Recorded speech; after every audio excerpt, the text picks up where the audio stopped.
Hello friends, tax filing school के इस video में आपका स्वागत। अब फॉर्म नंबर 121 किस तरीके से भरा जाता है, क्या डिटेल यहाँ पर आपको इंटर करना होता है, सारा कुछ स्टेप बाय स्टेप इस वीडियो में हम डिस्कस करेंगे। एक चीज का ध्यान देना, फॉर्म नंबर 15G और फॉर्म नंबर 15H अब एप्लीकेबल नहीं है, उनकी ही जगह पर फॉर्म नंबर 121 आया है और ये एक ही फॉर्म है, चाहे सीनियर सिटीजन हो या सीनियर सिटीजन ना हो, दोनों के लिए यही फॉर्म एप्लीकेबल है। फिक्स डिपॉजिट का इंटरेस्ट आपको मिल रहा है, सेविंग बैंक अकाउंट का इंटरेस्ट मिल रहा है या दूसरा कोई भी इंटरेस्ट इनकम आपको मिल रहा है जिसके ऊपर TDS डिडक्ट हो सकता है, या PF विड्रॉ कर रहे हो उस पर TDS डिडक्ट हो सकता है, तो TDS डिडक्ट ना हो उससे बचने के लिए आप फॉर्म नंबर 121 भर सकते हो। कुछ कंडीशन होते हैं, जैसे कि आपका इनकम बहुत ज्यादा नहीं है, टैक्स नहीं लगने वाला है। सबसे पहले हम ये जान लेते हैं कि फॉर्म डाउनलोड कैसे करना है। ऑफिशियल वेबसाइट पर आपको जाना है, यहाँ ऊपर मेन्यू में टैक्स लॉज एंड रूल्स दिखाई दे रहा है, इस पर क्लिक करो, फिर नीचे आ जाओ फॉर्म्स एंड डाउनलोड। यहाँ पर इनकम टैक्स फॉर्म्स 2026 दिखाई दे रहा है, इस पर क्लिक कर दो। इस तरीके से पेज आ जाएगा, यहाँ पर आपको बहुत सारे फॉर्म्स दिखाई देंगे। हमें फॉर्म नंबर 121 डाउनलोड करना है तो हम सर्च कर लेंगे, क्योंकि वैसे पेज पर ढूंढने जाओगे तो बहुत ज़्यादा समय लगेगा। फॉर्म नंबर के बॉक्स में हम 121 लिखेंगे और यहाँ सर्च का बटन है, क्लिक कर देंगे। क्लिक करते अब नीचे आएंगे तो फॉर्म नंबर 121 हमें दिखाई दे जाएगा, इस पर क्लिक करेंगे। अब इस तरीके से PDF फॉर्मेट आपको दिखाई दे जाता है, इसको आप डाउनलोड कर लो। हमने ऑलरेडी डाउनलोड करके रखा हुआ है। अब यहाँ पर देखिए, आप एडिट नहीं कर सकते हो, किसी के पास PDF एडिटर होगा तो वो एडिट कर पाएगा, अदरवाइज नहीं कर पाएगा। तो सबसे बेस्ट तरीका है, ये जो PDF है इसको आप वर्ड में कन्वर्ट कर लो। ऑनलाइन आप बहुत ही आसानी से इसको कर सकते हो, मैंने देखिए ऑलरेडी यहाँ पर वर्ड में कन्वर्ट करके रखा हुआ है। अब आप डाउनलोड या कन्वर्ट करने के प्रोसेस से बचना चाहते हो तो ये रेडीमेड फॉर्मेट आपको हमारे टेलीग्राम चैनल पर मिल जाएगा, जिसका लिंक आपको नीचे डिस्क्रिप्शन में मिल जाएगा, चेकआउट कर लीजिएगा। अब हमारे पास फॉर्म नंबर 121 है। फॉर्म नंबर 121 में दो पार्ट हैं, पार्ट A और नीचे आओगे तो आपको पार्ट B दिखाई दे जाएगा। पार्ट B आपको नहीं भरना होगा, सिर्फ पार्ट A आपको भरना है। अब पार्ट A किस तरीके से भरना है, वन बाय वन मैं आपको बता देता हूँ। सबसे पहले देखिए, यहाँ पर नोट 1, नोट 2, नोट 3, नोट 4 लिखा गया है। तो एक काम करो, नीचे जाओ, आखिरी में आपको नोट्स दिखाई देंगे। ठीक है, ये देखिए नोट्स है आखिरी वाले पेज पर या थर्ड पेज पर होगा। इन सारे नोट्स को आप एक बार पढ़ लो, मैंने ऑलरेडी पढ़ा हुआ है और अभी भरते समय आपको एक्सप्लेन भी करूंगा, लेकिन फिर भी आप एक बार पढ़ लीजिएगा। ठीक है, यहाँ पर जो नोट्स लिखा गया है उसके हिसाब से ही हम फॉर्म नंबर 121 का पार्ट A भरेंगे। सबसे पहले पार्ट A में आपको डिटेल्स ऑफ डिक्लेरेंट, यहाँ पर नेम आपको सबसे पहले लिखना है। ये रिफर नोट को हटा देंगे। अब जो नेम आप लिखोगे, आपको फुल नेम लिखना है अपने पैन कार्ड के हिसाब से। पूरा नाम आपको लिखना है और नाम के आगे कुछ श्री, श्रीमती, डॉक्टर वगैरह कुछ नहीं लगाना है। ठीक है, क्योंकि ये नीचे नोट्स में दिया गया है। नेम लिखने के बाद अब आपको एड्रेस इंटर करना है। एड्रेस आपको इस फॉर्मेट में ही लिखना है। ध्यान देना, डेमो बना रहे हैं इसलिए यहाँ पर कुछ भी लिख रहे हैं, लेकिन आपको यहाँ पर अपना सही वाला एड्रेस इंटर करना है। ठीक है, उसके बाद आपको यहाँ पर अपना पैन नंबर इंटर करना है। अब ये सब बेसिक चीजें हैं, यहाँ पर ज्यादा समय हम नहीं लगाएंगे। ठीक है, जो नीचे इंपॉर्टेंट चीजें हैं जिनमें समय लगेगा उस पर हम ज्यादा फोकस करेंगे। ठीक है, उसके बाद 4th रो है, यहाँ पर स्टेटस हमें लिखना है। अब हम यहाँ पर इंडिविजुअल हैं तो इंडिविजुअल लिखेंगे। उसके बाद रेसिडेंशियल स्टेटस हमें यहाँ पर मेंशन करना है, हमारे केस में रेसिडेंट है।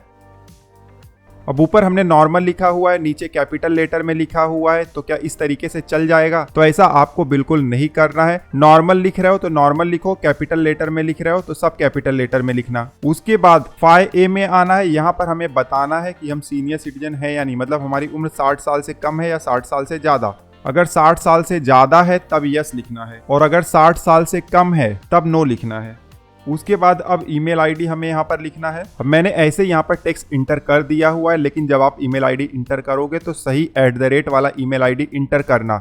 ईमेल आईडी लिखने के बाद नीचे आना है। अब यहाँ पर कॉन्टेक्ट नंबर आपको लिखना है, पहले कंट्री कोड लिख लो, इसको हटा दो या नहीं हटाओगे तो भी चलेगा, नीचे आ जाओ। फिर +91 आपको लिखना है और उसके बाद नंबर, सही मोबाइल नंबर आपको यहाँ पर इंटर करना है। मैं डेमो के लिए यहाँ पर कुछ नंबर इंटर कर दे रहा हूँ। उसके बाद अब नीचे आओगे तो अब यहाँ से बहुत ही इंपॉर्टेंट पॉइंट चालू हो जाते हैं, इस पर आपको ज्यादा ध्यान देना है। सबसे पहले टैक्स ईयर आपको रो नंबर 8 में लिखना है। अब टैक्स ईयर क्या होता है, 1 अप्रैल 2026 से लेकर 31 मार्च 2027 के बीच में अगर आप फॉर्म नंबर 121 भर रहे हो किसी भी पर्पज के लिए, तो टैक्स ईयर आपको यहाँ पर लिखना है 2026-27। पहले असेसमेंट ईयर और प्रीवियस ईयर होता था, अब उसको हटा दिया गया है और सिर्फ टैक्स ईयर अब हमें भरना होगा। उसके बाद डिटेल ऑफ इनकम अब हमें यहाँ पर इंटर करना होगा। सबसे पहले नेचर ऑफ इनकम, तो अगर पीएफ विड्रॉ कर रहे हो तो पीएफ लिख दो, या बैंक वगैरह से इंटरेस्ट मिल रहा है तो इंटरेस्ट फ्रॉम बैंक लिख दो, या एफडी लिख दो, इस तरीके से। ठीक है, जो भी आपके लिए होगा वो लिख दीजिएगा, लेकिन ध्यान देना है सिर्फ एक ही नेचर यहाँ पर आपको मेंशन करना है। मान लो आपको पीएफ भी है और एफडी का इंटरेस्ट भी है, तो दोनों के लिए अलग अलग फॉर्म नंबर 121 बनेगा। उसके बाद देखिए जो रो नंबर 10 है बहुत ही ज्यादा इंपॉर्टेंट है। यहाँ पर अब आपको इनकम इंटर करना है, एस्टिमेटेड इनकम, जिसके लिए आप डिक्लेरेशन दे रहे हो। मान लो पीएफ विड्रॉ कर रहे हो तो पूरा एम्प्लॉयर का शेयर आपको इंटरेस्ट के साथ में यहाँ पर मेंशन कर देना है जो विड्रॉ करने वाले हो। और मान लो बैंक से आपको इंटरेस्ट मिल रहा है, उसके लिए आप ये फॉर्म नंबर 121 दे रहे हो, तब आपको यहाँ पर इंटरेस्ट का अमाउंट मेंशन करना है। काफी लोग पूछते हैं क्या प्रिंसिपल अमाउंट भी हम मेंशन करेंगे? नहीं, यहाँ पर सिर्फ इनकम का आपको डिटेल देना है। प्रिंसिपल अमाउंट जो होता है एफडी का वो आपका इनकम नहीं होता है, जो इंटरेस्ट होता है वो इनकम होता है। ठीक है, तो इंटरेस्ट का अमाउंट आप यहाँ पर मेंशन कर सकते हो। मान लो हमने यहाँ पर 50,000 वैसे ही डेमो के लिए डाल दिया, आपका जो भी अमाउंट होगा आप इंटर कर दीजिएगा। रो नंबर 11 है। अब रो 11 के नीचे आपको दो सब सेक्शन दिखाई दे जाते हैं, 11A और 11B। 11A में हमें ये बताना है कि इस फॉर्म नंबर 121 को भरने से पहले इस टैक्स ईयर में किसी दूसरे इनकम के लिए भी क्या हमने फॉर्म नंबर 121 भरा हुआ है। अगर भरा हुआ है तो कितने फॉर्म नंबर 121 अलग अलग इनकम के लिए भरे गए हैं, वो नंबर यहाँ पर आपको मेंशन करना है। बट मान लो टैक्स ईयर में कोई भी फॉर्म नंबर 121 इसके पहले आपने नहीं भरा हुआ है, तब 0 मेंशन करना है। बट इस एग्जाम्पल में हम मान के चलते हैं कि हमारा दो बैंकों में एफडी था, तो फॉर्म नंबर 121 हमने दोनों बैंकों में सबमिट किया हुआ था, तो यहाँ 11A में हम 2 मेंशन कर देंगे। अब इन दो फॉर्म नंबर 121 में आपने टोटल कितना इनकम दिखाया था। जैसे ये वाला फॉर्म नंबर 121 हम भर रहे हैं तो यहाँ पर हमने 50,000 का इनकम दिखाया हुआ है। उसी तरीके से पहले जो फॉर्म नंबर 121 हमने भरा होगा उसमें भी हमने एस्टिमेटेड इनकम दिखाया होगा। मान लेते हैं एक फॉर्म नंबर 121 में 50 था और दूसरे में भी 50 था, तो टोटल यहाँ पर 1 लाख बन जाता है। तो लाइन नंबर 11B में हम 1 लाख इंटर कर देंगे। अब नीचे आओगे, रो नंबर 12 है। यहाँ पर आपको aggregate amount of income for which declaration is made during the tax year, उसका अमाउंट मेंशन करना है। तो पहले आपने फॉर्म नंबर 121 2 बार भरा हुआ था जिसमें आपने 1 लाख रुपए का इनकम दिखाया था, ठीक है, और अभी तीसरा भर रहे हो जिसमें आप 50,000 का इनकम दिखा रहे हो। तो टोटल कितना हो गया? 1 लाख और 50,000, 1,50,000 हो गया। 12 नंबर का रो हमने कंप्लीट कर दिया हुआ है। अब रो नंबर 13 में आ जाएंगे, रिफर नोट को इसको हटा देंगे। यहाँ पर लिखा गया है estimated total income of the tax year including the income mentioned in column number 12। अब यहाँ पर पूरे साल भर में आपका कितना एस्टिमेटेड इनकम हो सकता है वो आपको बताना है। तो एग्जैक्ट तो आपको पता नहीं होगा कि कितना इनकम पूरे साल भर में आप कमाओगे, तो यहाँ पर आपको एस्टिमेट देना है। ऑलरेडी 1.5 लाख तो हम डिक्लेयर ही कर रहे हैं, पहले दो फॉर्म में 1 लाख किया था और अभी 50,000 का हम बना रहे हैं। 1.5 लाख तो ऑलरेडी हम डिक्लेयर कर रहे हैं। इसके अलावा दूसरा भी कोई इनकम अगर आपको होगा जैसे कि salary, rent, capital gain, business income, तो उन सब का टोटल आपको कर लेना है। एग्जाम्पल के लिए हम मान लेते हैं कि हमें सैलरी इनकम भी मिलता है, पूरे साल भर का एस्टिमेटेड सैलरी हमारा 1.5 लाख का होगा, तो 1.5 लाख सैलरी हो गया प्लस 1.5 लाख जो 12 नंबर वाले रो में है जिसके लिए ऑलरेडी हमने फॉर्म नंबर 121 भरा है या भर रहे हैं, तो टोटल इनकम हमारा हो जाएगा 3 लाख का। तो रो नंबर 13 के बॉक्स में हम 3 लाख इंटर कर देंगे। उसके बाद नीचे आएंगे पॉइंट नंबर 14 में, डिटेल ऑफ ITR फाइल्ड और प्रीवियस 2 टैक्स ईयर। अब यहाँ पर एक चीज का ध्यान देना है, टैक्स ईयर वाला कंसेप्ट 1 अप्रैल 2026 से स्टार्ट हुआ है। इसके पहले असेसमेंट ईयर और प्रीवियस ईयर होता था। तो यहाँ पर भले टैक्स ईयर लिखा गया है, अगर आपने पिछले 2 सालों में ITR फाइल किया हुआ है तो यहाँ पर आप असेसमेंट ईयर मेंशन कर सकते हो, क्योंकि देखिए एक्नॉलेजमेंट नंबर आपको जब मेंशन करना है, ITR का कॉपी जब आप ओपन करोगे तो ITR में आपको असेसमेंट ईयर लिखा मिलता है। उसके अलावा ITR में ही आपको एक्नॉलेजमेंट नंबर भी मिल जाएगा इस तरीके से, और यहाँ पर टोटल इनकम भी लिखा गया है। ये तीनों डिटेल आप फॉर्म नंबर 121 में भर दीजिएगा। अब मान लो कि पिछले 2 सालों में आपने ITR फाइल नहीं किया हुआ है तो इसको आप ब्लैंक छोड़ देना। उसके बाद अब हमें नीचे आ जाना है, तो यहाँ पर आपको डिक्लेरेशन मिल जाता है। सबसे पहले तो आपको अपना नाम यहाँ पर इंटर करना है, जो ऊपर नाम आपने मेंशन किया हुआ है पैन कार्ड के हिसाब से वही सेम यहाँ पर भी मेंशन कर देना है।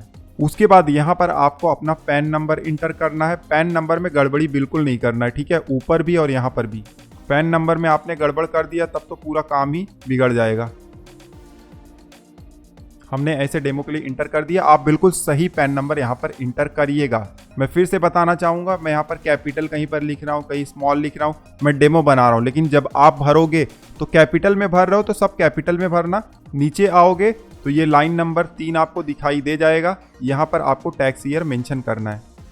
2026-27 हमने मेंशन कर दिया। फिर ये लाइन नंबर 4 में आ जाओ, यहाँ पर भी आपको टैक्स ईयर मेंशन करना है। इसके पहले प्रीवियस ईयर और असेसमेंट ईयर मेंशन करना होता था जब हम फॉर्म नंबर 15G और फॉर्म नंबर 15H भरते थे। तो इस तरीके से सारा डिटेल हमने फॉर्म नंबर 121 का भर दिया हुआ है। सीनियर सिटीजन हो या नॉर्मल पर्सन, सबको इस तरीके से ही भरना है जैसे अभी मैंने भरा हुआ है। अब प्लेस आप यहाँ पर मेंशन कर सकते हो, डेट मेंशन कर सकते हो, नाम आप अपना मेंशन कर दो। उसके बाद यहाँ पर सिग्नेचर ऑफ डिक्लेरेंट है, तो साइन भी आप यहाँ पर कर सकते हो। साइन के लिए आपके पास 2 ऑप्शन है, या तो आप इसका प्रिंट आउट निकाल लो और फिर फिजिकली आप यहाँ पर साइन कर दो और उसके बाद बैंक में जाकर अपना सबमिट कर दो फॉर्म। बट इन केस अगर आपको ऑनलाइन अपलोड करना है जैसे कि पीएफ में, तो उस केस में भी प्रिंट आउट निकाल कर सिग्नेचर करो और उसके बाद स्कैन कर सकते हो, या तो मोबाइल से फोटो खींचकर डॉक्यूमेंट बना लो और फिर उसको आप पीडीएफ फाइल में अपलोड कर सकते हो। उसके बाद नीचे आओगे, पार्ट बी है, ये आपको भरना नहीं है, लेकिन एक काम आप जरूर कर लीजिएगा। मान लो इसका जब आप प्रिंट आउट निकालने वाले हो तो प्रिंट आउट निकालने से पहले जो ये रिफर नोट 1 नोट 2 है इसको हटा दीजिएगा। इससे क्या होगा, बैंक में जब आप जाओगे या कहीं अपलोड करोगे तो सामने वाले को डिटेल भरने में आसानी होगा। अदरवाइज प्रिंट आउट निकाल के लेके जाओगे, यहाँ पर स्पेस ही नहीं रहेगा डिटेल भरने का, ठीक है, तो उसको भी दिक्कत होगा। कंट्री कोड और नंबर को छोड़ के बाकी सब आप रिमूव कर देना ताकि डिटेल इंटर करने का स्पेस बच जाए। तो इस तरीके से आप फॉर्म नंबर 121 भर सकते हो। पीएफ विड्रॉ करना हो, बैंक से इंटरेस्ट मिल रहा है एफडी पर, सेविंग अकाउंट पर, उस पर टीडीएस कटने से बचाना हो, तो इस तरीके से आपको फॉर्म नंबर 121 भरना है। कोई क्वेरी होगा तो आप नीचे कमेंट कर सकते हो या टेलीग्राम चैनल ज्वाइन कर सकते हो, वहां पर डिस्कस हम कर सकते हैं। फिलहाल इस वीडियो में बस इतना ही, मिलते हैं आपसे अगले वीडियो में। तब तक आप हंसते रहो, मुस्कुराते रहो। धन्यवाद।